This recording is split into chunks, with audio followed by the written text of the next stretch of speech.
In the beginning, I was almost like an automaton, thoughtlessly performing the actions that would keep me alive.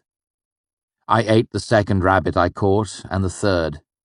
I found a patch of wild strawberries. I dug for roots.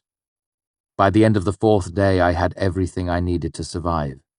A stone-lined fire pit, a shelter for my loot. I had even assembled a small stockpile of foodstuffs that I could fall back on in case of emergency. I also had one thing I did not need: time. After I had taken care of immediate needs, I found I had nothing to do. I think this is when a small part of my mind started to slowly reawaken itself.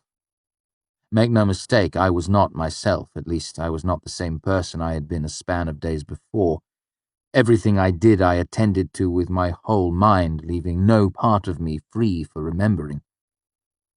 I grew thinner and more ragged. I slept in rain or sun, on soft grass, moist earth, or sharp stones with an intensity of indifference that only grief can promote. The only notice I took of my surroundings was when it rained, because then I could not bring out my lute to play, and that pained me. Of course I played. It was my only solace. By the end of the first month, my fingers had calluses hard as stones, and I could play for hours upon hours. I played and played again all of the songs I knew from memory.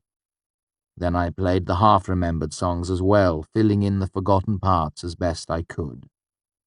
Eventually, I could play from when I woke until the time I slept.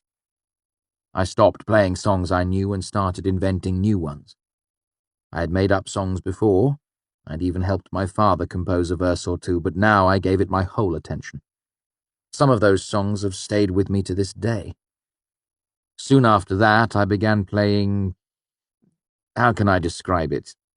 I began to play something other than songs. When the sun warms the grass and the breeze cools you, it feels a certain way. I would play until I got the feeling right. I would play until it sounded like warm grass and cool breeze. I was only playing for myself, but I was a harsh audience. I remember spending nearly 3 whole days trying to capture wind turning a leaf. By the end of the second month, I could play things nearly as easily as I saw and felt them. Sun setting behind the clouds, bird taking a drink, dew in the bracken. Somewhere in the third month, I stopped looking outside and started looking inside for things to play. I learned to play riding in the wagon with Ben, singing with Father by the fire, watching Shandy dance, grinding leaves when it is nice outside, Mother smiling. Needless to say, playing these things hurt, but it was a hurt like tender fingers on lute strings. I bled a bit and hoped that I would callous soon. Towards the end of summer, one of the strings broke beyond repair. I spent the better part of the day in a mute stupor, unsure of what to do. My mind was still numb and mostly asleep. I focused with a dim shadow of my usual cleverness on my problem. After realizing that I could neither make a string nor acquire a new one, I sat back down and began to learn to play with only 6 strings.